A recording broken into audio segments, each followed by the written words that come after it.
What exactly happened? Because we have multiple reports coming from all sides about how much damage was done. And we have, on the one hand, Iran talking about how this strike was largely thwarted. And then we have Israel and even some on the U.S. side in the mainstream media talking about this strike as being incredibly impactful, having damaged multiple air defense systems. Scott, help us sift through the fog of war here. Well, I mean, it's very difficult. I used to do battle damage assessment for a living during wartime, during the Desert Storm. I helped plan major strike packages that would go into Iraq to strike specific targets. I know what it takes to put a strike package together. And then I would evaluate the results, the battle damage assessment using the various intelligence resources that were available, primarily overhead collection. But you get your pilot reports and you get SIGINT, you get to listen to what the enemy says is happening or isn't happening. Things of that human intelligence will factor in, and then later on, I had the opportunity, sort of unique, as a UN weapons inspector, to actually physically inspect the targets that were bombed not too long after they were struck, and to see the difference between reality, meaning I'm on the ground seeing exactly what was struck, talking to the Iraqis about what damage was done, what wasn't done, what I thought had been done when I was a battle damage assessment officer, looking at all the intelligence, what the pilots said that they had accomplished, and what we wanted to accomplish to begin with the strike. So I'm familiar with the entire process, and therefore I would say that history shows that rarely do the pilot reports and the statements coming from the people who put the package together ever correlate to reality. It's a lot more difficult to hit a target than people think.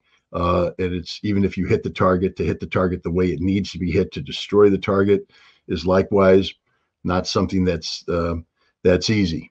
On the other hand, we also know that the people on the receiving end don't necessarily want to be honest and open about what happened either. They don't want to admit if the enemy did get a hit in or something. You want to shroud it in secrecy. If the enemy got it wrong, likewise, you don't want to come out too much and say they got it wrong, because you sort of like to allow them to keep getting it wrong.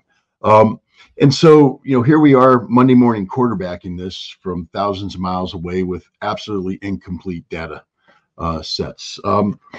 What we can say is that from what we have been able to piece together through various reports, the Israelis launched a strike package of about 100 aircraft. The vast majority of these aircraft were probably missile carriers. According to the leaked intelligence, the weapons of choice for the Israelis were air-launched ballistic missiles, either the ROCs, which is a Raphael system, or one of the Sparrow series. It looks like it's the Blue Sparrow, which is a derivative of what's called the Steel or Silver Sparrow, developed by the Israelis to replicate Iranian Shahed-3 missiles. But either way, these systems aren't designed to be carried to the target. They're designed to be launched far away from the target. And it appears that the Israelis made no effort to penetrate Iranian airspace with their aircraft. That what they did is they launched 3 waves of strikes. The first wave and probably most of the second wave were designed to neutralize air defense systems so that the third wave could go in and hit a target set.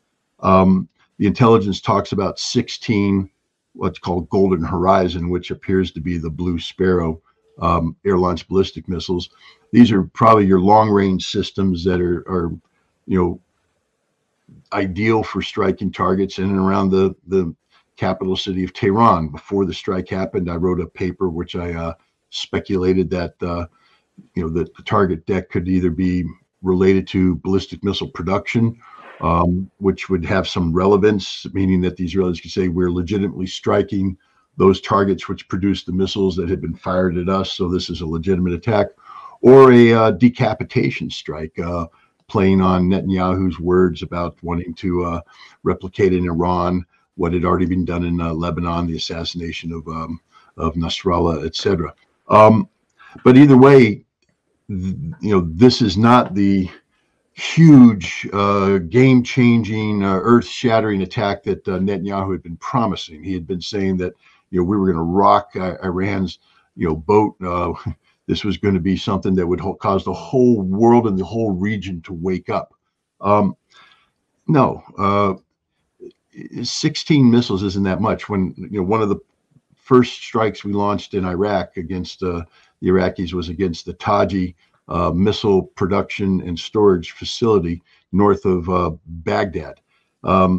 We used B-52 bombers that fired 35 air-launched cruise missiles, conventional air-launched cruise missiles. And these 35 missiles hit 8 distinct targets. So there's a lot of target replication, et cetera. And it looks like, with 16 Golden Horizon missiles, you're going to be able to hit around 8 targets, because generally speaking, you're going to put 2 systems on each target to get the result that you want. That's just standard targeting practice. And it appears that the Israelis were going for the Parchin missile facility. There's some overhead imagery that suggests that some targets may have been hit on that. And that's it. It doesn't seem that they achieved much of anything. Parchin has had industrial accidents in the past. When you're doing solid rocket motor production, and you have an accident, things go boom dramatically. A lot of flame, a lot of smoke, a lot of thunder, a lot of shaking, and it's visible from Tehran.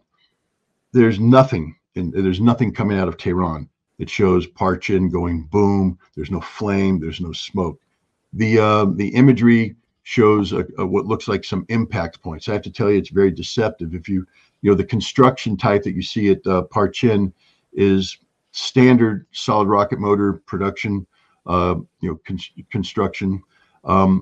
The Iraqis had a plant outside of Baghdad called the Balat al-Shuhada plant. It was a German built solid rocket motor production facility, very similar in layout and design as the Parchin plant. We bombed the hell out of it during Desert Storm and didn't do a damn thing to it. It's just built to absorb punishment. And the other thing we learned is that the Iraqis were very good at evacuating the valuable production equipment in these facilities. So even when we hit something and got a direct hit, there was nothing in there.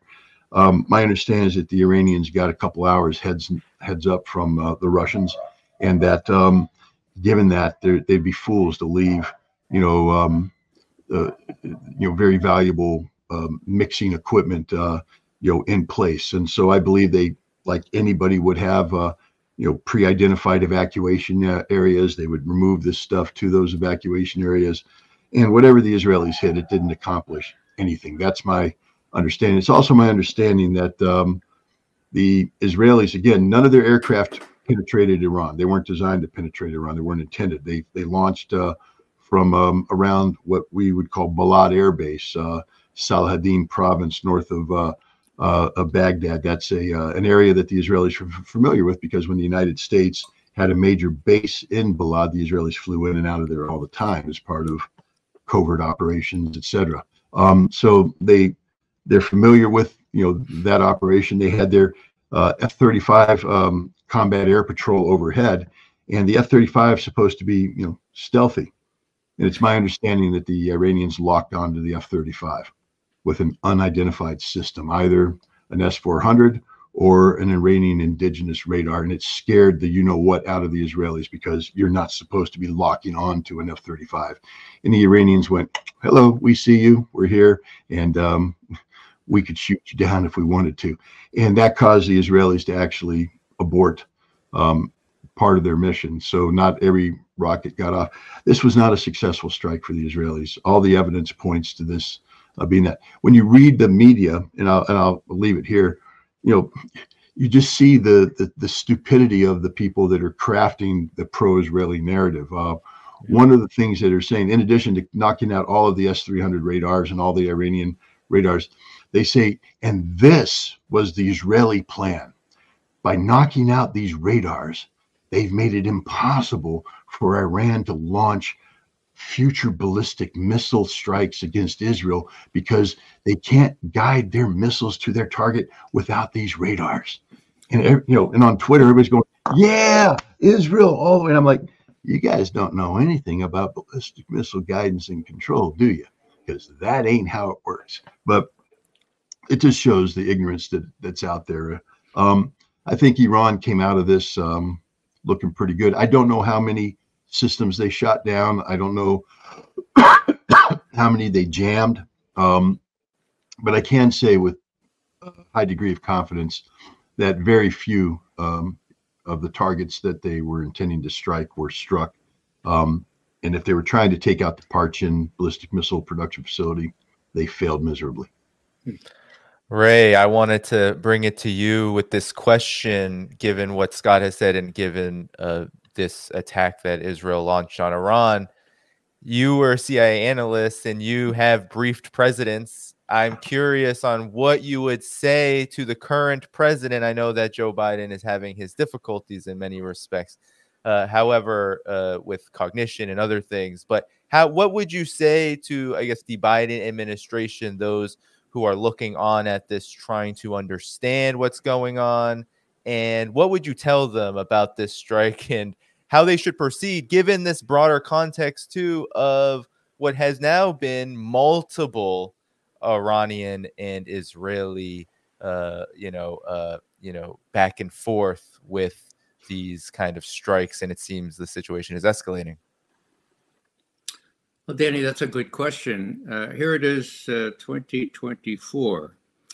What Scott was talking about was 1991, Desert Storm.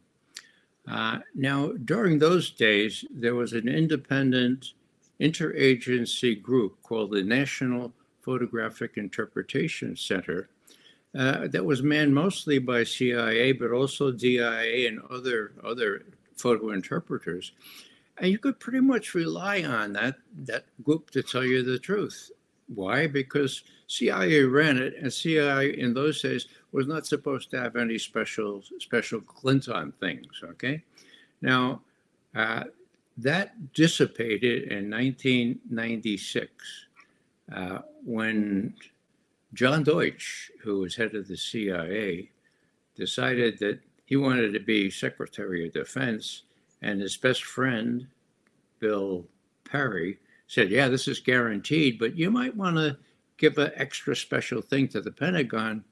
So John Deutsch, the head of this interagency group, which was part of the CIA administratively, gave it kit and caboodle to the Pentagon. Why? No one ever came up with a better idea than that he wanted to ingratiate himself with the Pentagon. Now, why is that big? Well, now the Pentagon is running the assessments, okay? Now the Pentagon, before Iraq, who was doing photographic and other satellite photography, infrared, multispectral radar interpretation? James Clapper. Who picked him? Well, he got in there because Bobby Gates knew he'd do what he's told. What was he told? Find weapons of mass destruction. Now you don't have to take my word for this. Read Clapper's memoir. He goes into this business about all the pressure he faced mostly from Vice President Cheney to identify possible sites that could have weapons of mass destruction. And we identified 132, and we looked at them, and we couldn't really find any. And so in the end, because the pressure was so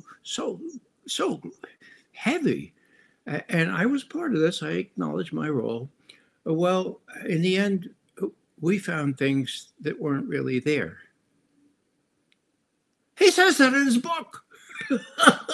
So they found things that weren't really there. Weapons of mass destruction that my colleague, Scott, did everything he could to tell people whatever, that there were none there. There was a phony thing to go into Iraq. Well, I make that point because now we're in 2024. 1996, 2024, you don't have an independent photo or satellite imagery interpretation center. You have something that works for the Pentagon. What does that mean? That means it works for Austin, Secretary of Defense Austin. And what are they going to tell him? Well, there's going to be a lot of pressure on these folks to tell them what Austin wants to hear.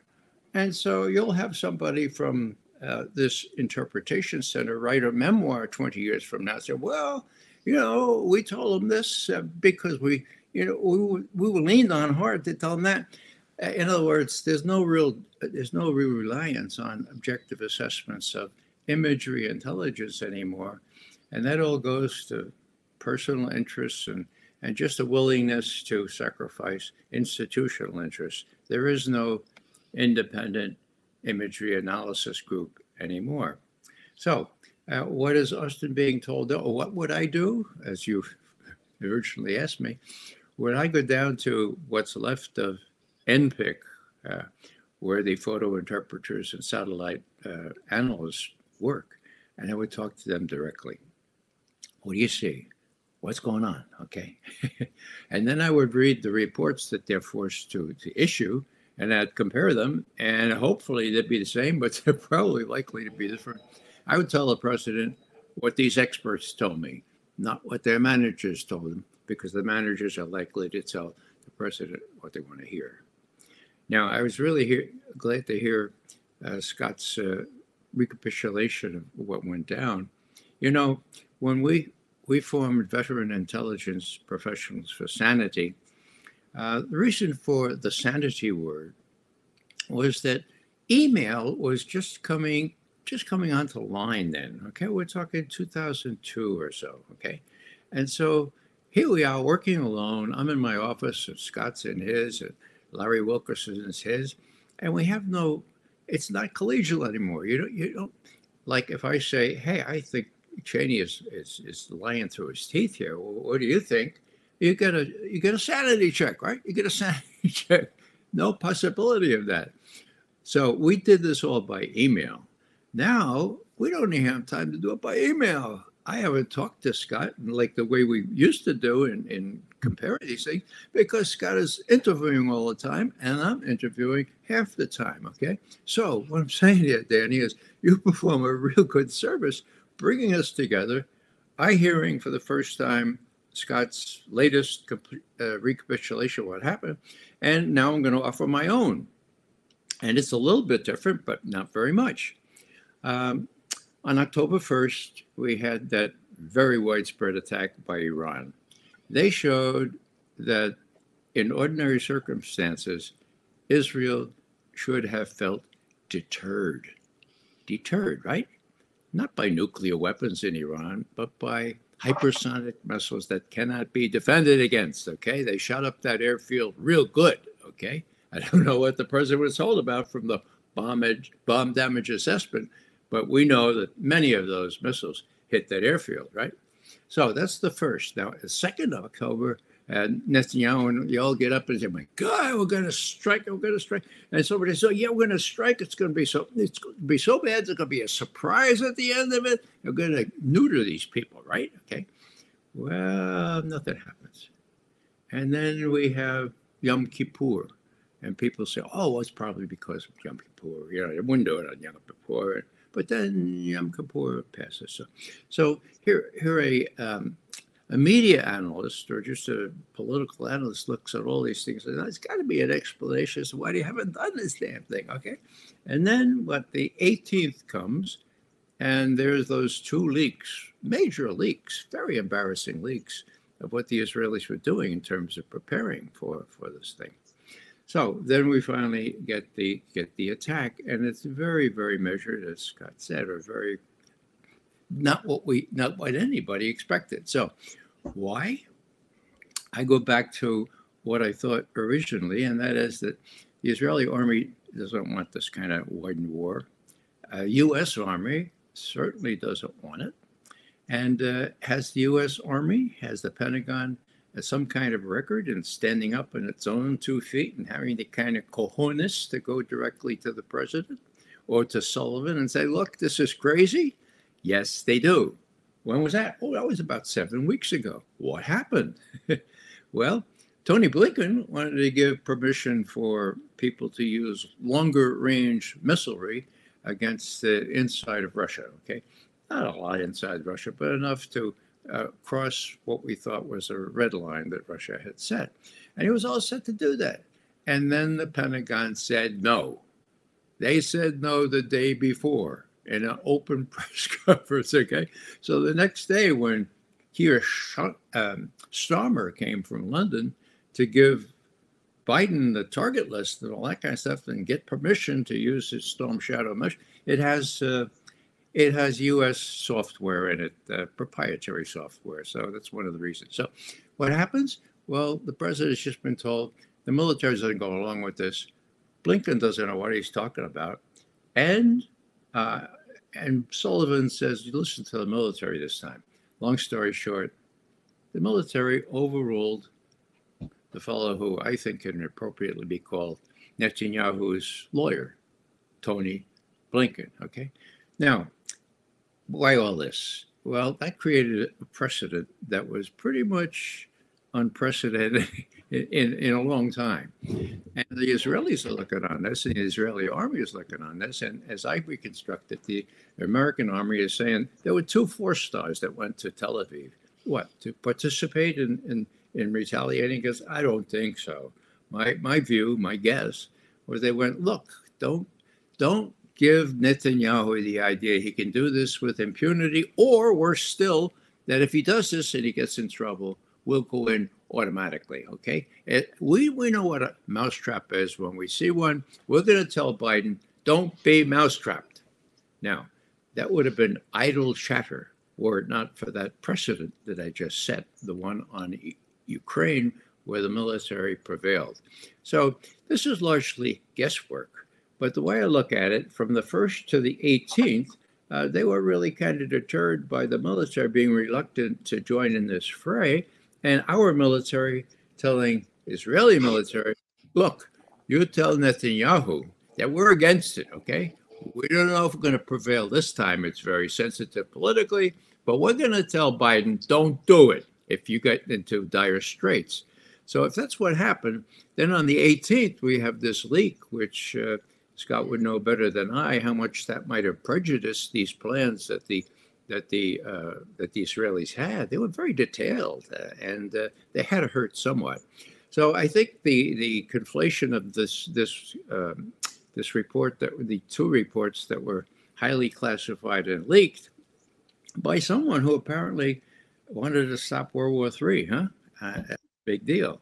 I think between that, the reluctance of the militaries, and the release of these 2 documents accounts largely for the circumscribed nature of this attack.